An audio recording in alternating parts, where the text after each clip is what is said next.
Hey, je suis ravie de vous retrouver dans cette aventure numéro 2. Aujourd'hui, nous allons parler de ce qui nous pousse à notre insu à perdre notre calme pendant le confinement. Et ensuite, je vous donnerai 5 astuces pour rester zen quoi qu'il arrive. Alors, restez avec moi jusqu'à la fin, car ce que vous allez découvrir est primordial pour garder votre calme et va faire du bien à votre famille et à votre partenaire. Allez, c'est parti! Bonjour et bienvenue dans cette aventure. Je suis Christine Simot, psychologue et love thérapeute chez Amoureuse Espiègle et suis experte dans la réussite amoureuse. Et oui, vous êtes au bon endroit si vous êtes une femme battante et maligne qui n'hésite pas à découvrir de nouvelles astuces pour briser vos blocages afin d'atteindre votre objectif, celui de faire renaître l'amour dans votre couple. J'ai hâte de commencer, mais avant cela, pensez à vous abonner en cliquant sur le bouton ci-dessous et activez les notifications. Comme ça, vous serez la première à progresser dans chacune des nouvelles aventures que je publierai. Ok, prête à obtenir la vie de couple que vous désirez vraiment? C'est parti! Peut-être que vous profitez d'être à la maison pour faire toutes les choses dont vous rêviez ou celles dont vous aviez besoin de faire et que vous remettiez à plus tard car vous n'aviez pas le temps. Par exemple, repeindre les murs de la cuisine, agrandir votre potager, faire le ménage à fond, trier et jeter les objets ou le linge qui vous encombre, ou finir une formation en ligne. Vous vous dites que vous n'avez certainement pas beaucoup de temps devant vous avant la reprise du travail, et vous vous mettez en mode croisière, c'est-à-dire que vous bloquez du temps pour vous concentrer sur ces tâches et vous vous imposez des heures de travail sans fin et votre entourage vous freine à tout bout de champ. Ou alors, pour prendre un autre exemple, vous voulez profiter de ce temps pour vous reposer, pour ne rien faire, pour écouter votre corps et lâcher prise. Mais votre entourage ne l'entend pas de cette oreille. Il vous dérange continuellement et finit par vous faire culpabiliser de prendre du temps pour vous. Alors voilà en gros ce qui se passe chez mes voisins. Vous entendez Marie? Elle vit dans l'immeuble juste en face de chez moi et presque tous les jours, depuis qu'elle est confinée, elle fait son grand ménage de printemps.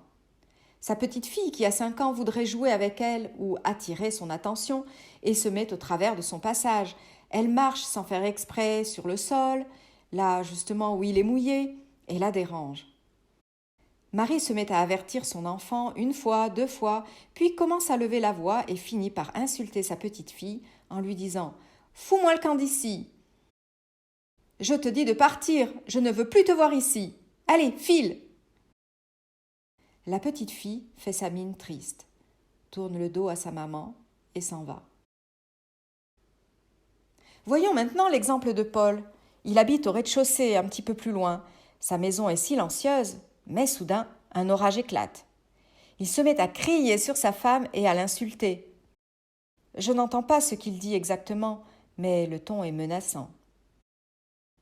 Comment vivez-vous le confinement avec votre famille? Depuis que vous êtes confiné, vous arrive-t-il de vous énerver à votre insu sur vos enfants ou sur votre conjoint? Vous sentez-vous blessé par sa réaction démesurée? Pour éviter de blesser les autres ou d'être la victime d'un membre de votre famille, voici maintenant les 5 astuces pour rester zen, quoi qu'il arrive. Attention, prenez le temps de les appliquer et de changer les choses, car comme le disait si bien Albert Einstein, la folie, c'est de faire toujours la même chose et de s'attendre à des résultats différents. Si votre conjoint ou vos enfants vous dérangent constamment, c'est qu'ils n'ont pas compris que ce que vous faites est important pour vous ou pour la bonne organisation de la maison. Voyons donc la première astuce. Planifiez votre temps de travail en fonction des autres. Il est évident que vous n'êtes pas toute seule. Votre famille est là et a besoin de vous.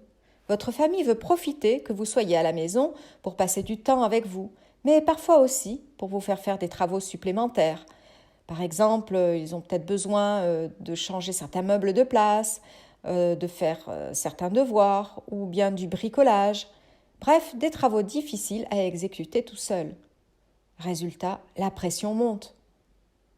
Ou alors, dans un autre cas de figure, on peut penser que vous avez peut-être planifié de vous reposer, mais personne ne respecte votre désir.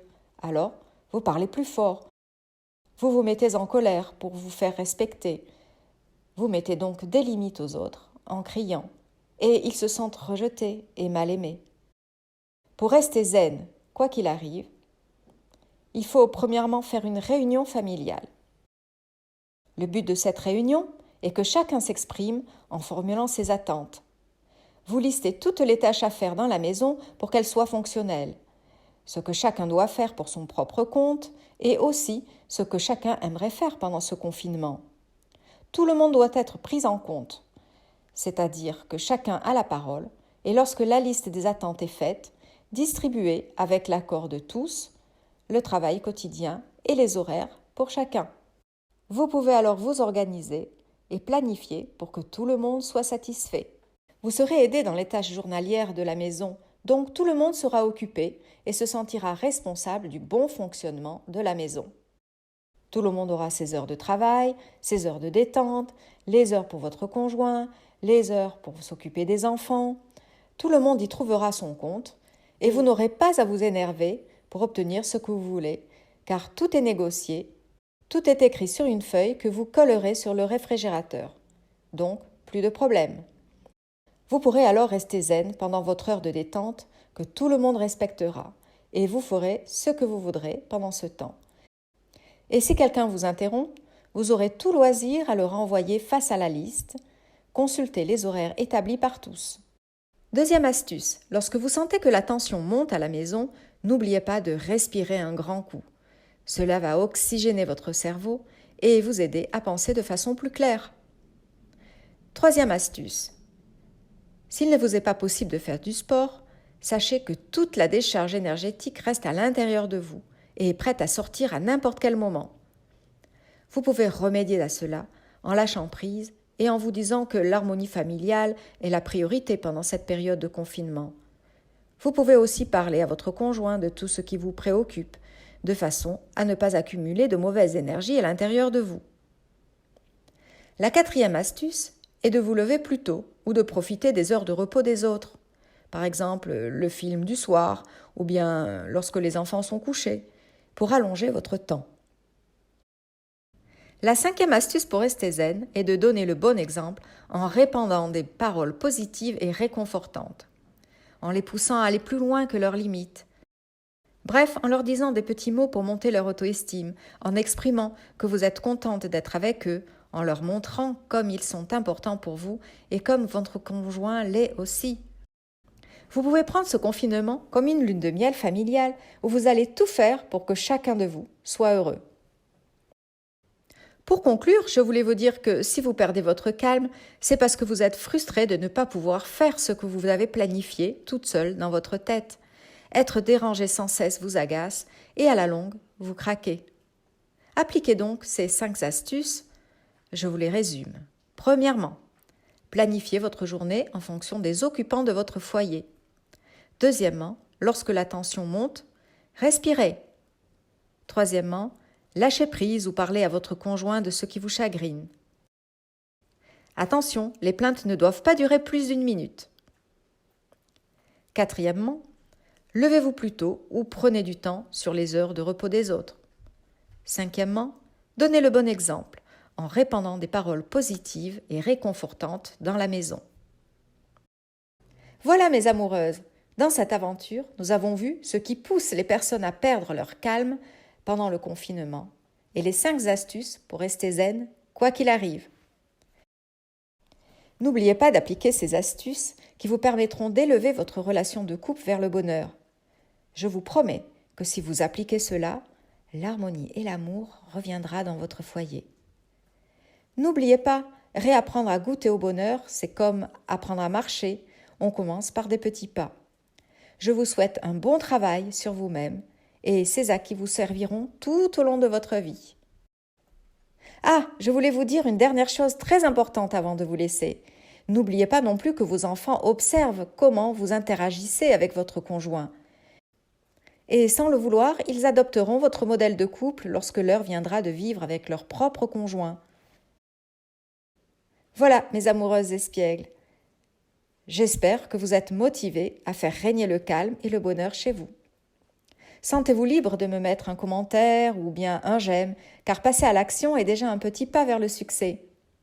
Une dernière chose avant de terminer. Partagez cette aventure avec vos amis qui ont besoin de faire renaître l'amour dans leur couple et qui sont en difficulté actuellement à cause du confinement.